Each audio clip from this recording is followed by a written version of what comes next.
What's going on, everybody? Welcome back to the channel. So today we are going to be talking about this guy, Terran Malicos, aka Homeless Man.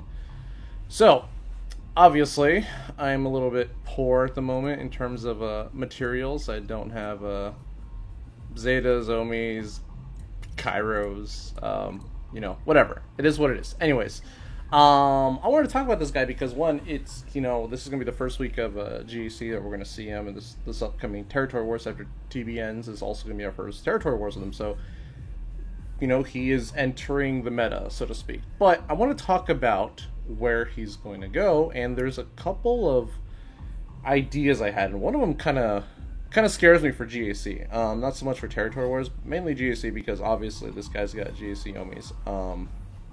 And I'm really considering applying some of them. I haven't applied a GAC Omi. It's like 455 days from recording this video or something like that. Whatever Chrysanthemum came out, June 21st, or yeah, something like that, or July or June 2022. Anyways, I haven't applied one since Chrysanthemum. I've been strictly TW, but this guy scares me a little bit.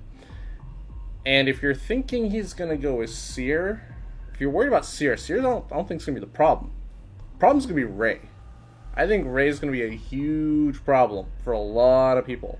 Alright, so this is the team I'm kind of terrified about. I'm not sure about JTR being here. She might be replaced with somebody else. But either way, Ray Ufus with Malicos. Now, you're probably already saying you're getting rid of your Ben synergy. Yeah, my Ben has no Omis, I know. But you're getting rid of your Ben synergy. And it's like, okay, well, we're gonna sacrifice some synergy for even better synergy, in my opinion. You gotta look at the pros and cons of the situation. So this video might be a little bit longer because there's a lot of explaining on why I think this is gonna work really well in GAC. And if you're someone that doesn't have Seer, like if you're a player that didn't go very hard on Malicos because you're like, well, I don't have Seer, it doesn't really matter. You need Cal, I think. Cal, I think, is fantastic with Ray, no matter what. But Cal and Malicos, I think, are such a good pair. Anyways, let's start talking about why this team is so good, okay? So first of all, the uniques. The unique Omis are absolutely disgusting, okay, guys? So the problem with Malicos is he needs everyone to be unaligned force users, okay? He needs everyone to be Ufus. That's just how he is. So anytime he crits, he's gonna be ramping. I mean, we might as well just read through the whole kit. I mean, this kit's like a novel. But anyways, so where are the Ray synergies? Let's go over that. I should have just done that at the beginning. If all allies were Ufus, whenever he has at least one stack of Edge of Madness, which he's gonna be getting a lot. Whenever he scores a critical hit, all allies gain 5% crit damage and offense stacking. Why does that matter? Well, Ray does true damage. So if you're ramping her offense every time you crit, you're probably starting to see the picture here. Anyways, same thing with Ben. Ben's gonna hit really hard. Whenever an ally is inflicted with healing immunity, they dispel it and gain damage immunity for one turn. I'm not sure if that's gonna play into Starkiller's undispellable healing immunity when he gets ult on his little trash can that he throws. I'm not sure how that's going to work. I think they have to dispel. So if it's undispellable healing immunity like JTR, they have to dispel in order to gain the damage immunity. Either way, your Ray team no longer gets healing immunity. That's cool. Whenever anybody's stunned, they recover 30% health and protection. That's also really good. Okay, now here's where it gets crazy. This one's just generic for any team, by the way. But the enemies can't be defeated. That's just any team. That's great. Any team that he's on. There's no condition for it whatsoever, so you can literally place him anywhere. Anyways, that means Ray's ult is going to be killing people, and you can't bring people back. And now you get a savior. The first time an Ufu would drop to 1% health, if Malicos is active, they recover all their health and protection and gain damage immunity for one turn. On top of the DI, you have to deal with Ray. Okay? So it's just like you get a savior now, too, okay? They take a bonus turn, they get crit damage up, offense up, crit chance up. That's awesome. And the thing is, that's going to apply to Ray, too, which is crazy. Whenever Malicos is active, whenever an enemy loses, that's 100% turn meter, gains bonus turn meter, he's going to be getting stacks of edge mana. So not only does turn meter ramp Ray, but it's going to be ramping your Malicos. So you really want to be conservative when you're fighting Ray getting turn meter, because you're also going to be ramping this dude. And then they're going to be taking true damage. Okay? So, like, double punishment. Okay? It's crazy. It's absolutely crazy. I'm kind of thinking CG might just, like, say as long as there's no GLs or whatever.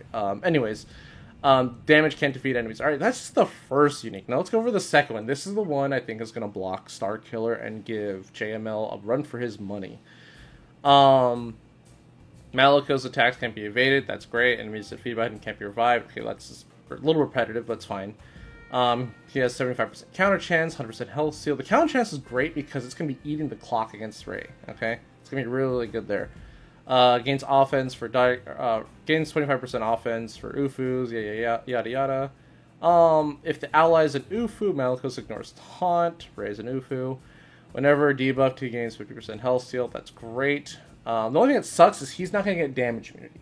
Right? He's not going to get damage immunity because he's not a light side character, so everyone else on the team is going to get damage immunity from Ray. He won't, but he still has that savior built into his previous unique. Whenever Malikos uses an ability during his turn, if he has accuracy up or defense up, he's going to get the accuracy up from Cal. I believe Seer provides defense up, but accuracy up is going to come from Cal, so you still have... there's still a way for this to apply. He immediately uses Dark Strike. So basically, he's going to use his basic. He's going to be, like, assisting himself all the time. Whenever he attacks out of turn, he gains 10% crit damage stacking. And that's going to play into his Omi here in a second. Whenever he's inflicted with Daze, dispels or reduce cooldown. That's fine. It's all really, really good. Whenever an enemy dispels a debuff on Malikos, he gets Edge of Madness. So I don't know how often that's going to apply, but it's not bad. Okay, so here's where it gets crazy. This is the part where I'm just like, I don't see Starkiller winning anymore, or at least Starkiller is going to be behind by like 3 or 4 turns, and that usually means you're going to lose. At the start of the battle, he gains Edge of Madness, and all unaligned force users gain crit immunity for 2 turns, which cannot be dispelled. He also gets, double health and 50% mastery. So, crit immunity. Why is undispellable crit immunity such like a hindrance to Starkiller? Well, one, he's not going to be ramping. He needs the crit to ramp to get to, his ultimate, whatever, the Unleashed.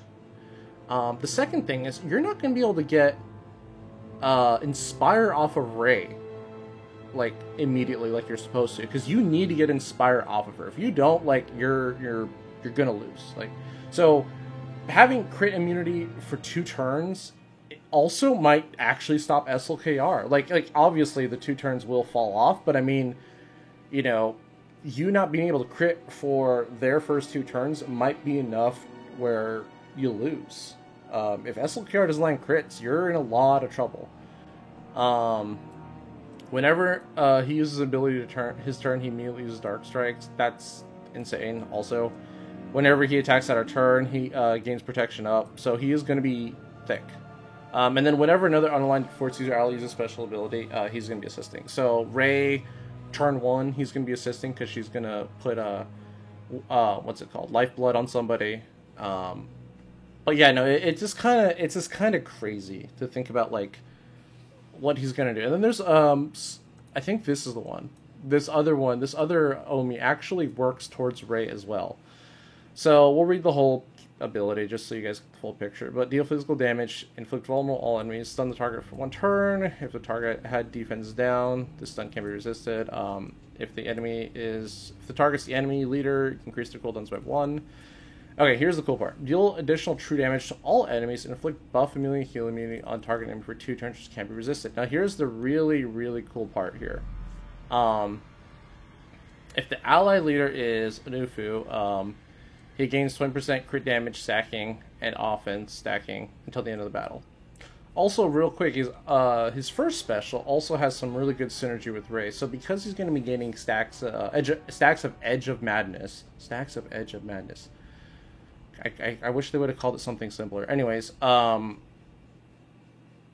he's going to get stacks of Edge. That's just what I'm going to call it. He's going to get, once he gets to 20 stacks, which is going to be pretty quick, in my opinion, because Ray's going to be giving him stacks, he's going to give himself stacks. He takes a bonus turn. So, every time he gets 20 stacks, and he uses this ability, he's going to get a bonus turn, which is also going to help feed into Ray's ult charge, because Ray gets her ult charge every time character takes a turn. So there's just a lot of synergy, and I'm really curious to see who's gonna risk it, who's gonna try this out. Now, let's talk about the bad news. What do we lose? What are we giving up by putting Malicos on this team? What is this synergy? So JTR is fine. Cal Kestis is fine. A lot of people think he does light side UFUs. He actually just boosts all UFUs, which is great. Light or dark, doesn't matter. Yeah, no, he's really good. Oh, he does have a little bit more light side synergy down here, but that's not really a big deal. Same thing with his heal. His heal actually doesn't target anybody. It just says, like, if they're, yeah, it is a heal for whoever. It doesn't matter. Anyways, let's talk about Ben, because that is the big elephant in the room. So what are we going to lose on Ben solo? Pretty much everything. Pretty much everything. So at the start of the battle, if all allies are light side, that's not happening here. So he's not going to get his max health. He's not going to get his speed. So he's going to be very, very, very squishy. Which may not be terrible. It may not be terrible. He's also going to ignore taunt effects during his turn. Yeah, so he loses this entire thing. However, if you give him the Omi, he's still going to ignore protection with his attacks. So that's actually what I'm looking at. I'm really looking at this one and Redeemed. Well, not Redeemed. It's a Dyad, I think. Anyways, let's go to Dyad. That was Redeemed. Okay, so here's the big one. Here's the one where a lot of people probably aren't going to be comfortable with this idea of running Malicos under Ray. So if all allies are light side, again, we're losing all of that at the start of the battle, and a version of Ray is in the leader slot. So there's your two conditions. So we're going to lose all of this. So we're going to lose the instant defeat immunity for one turn at the start of the encounter, which sucks. Which may honestly just open this up to JMK. But if they're using JMK and Ray, I mean, I feel like that's a win. While Ben Solo is active, Ray cannot be defeated. Ben Solo cannot be defeated while he's about 50% health. So we lose that entirely. Like, that's all gone. That is just, it does not exist. It's gone. However, this next clause has nothing to do with the full light side team. While in Grand Arena, if Galactic Legend Ray is in the leader slot, which she is, that's our only precursor. If the enemy leader begins, if the enemy in the leader slot begins their turn with Ben Solo defeated and Ben still has an active ally, he revives at 51% health, and all allies gain instant defeat immunity for the rest of the encounter, which cannot be copied, dispelled, or prevented. So, what does that mean? That means Ben is going to still come back over and over and over and over and over. You just don't have to do the puzzle part with Ray and Ben with the health. And that's only the kind of crappy part. He is a glass cannon, right? He is a glass cannon. And he's going to be even more glass than cannon, I suppose. The two Omis that work, in my opinion, are Dyad, because we're going to be getting our Ben back every single time. And then probably Redeemed. Yeah, these two. Obscure actually doesn't work, because if you notice in the text here, it says if all allies were light side. So this one doesn't even work at all. So 5 Omi team, how do you tackle this? I don't think Starkiller beats it. I really don't. If Malicos is constantly assisting every time any of these characters use specials or anything like that, I don't think Starkiller can keep up with the pressure, especially with crit immunity, undispellable crit immunity at the start of the battle. So that's going to be it for today's video. I just wanted to get this idea out there because, obviously, I'm not going to be able to try it for a while. 5 Omis is a huge ask. I mean, not even 5 Omis, but just, like, getting Malicos' 3 Omis, at least. That's going to take me a while. I'm considering doing them because I'm really not missing any TW Omis anymore. I think I'm only missing, like, Tusken Warriors and Chief Nebit, and that's probably it. And you know, the new Conquest character might be a TW character, so we'll see.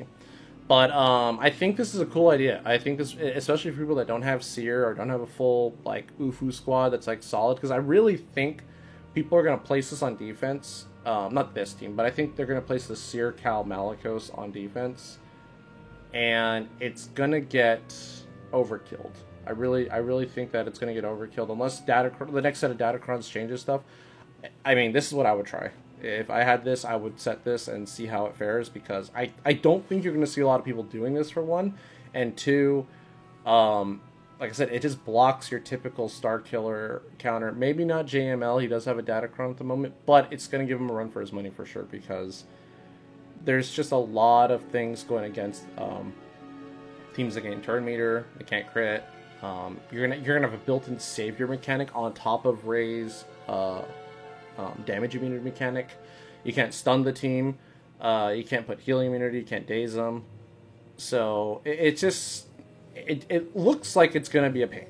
But yeah, let me know down in the comments what you guys think about this idea, and I'll catch you guys all in the next video. See ya.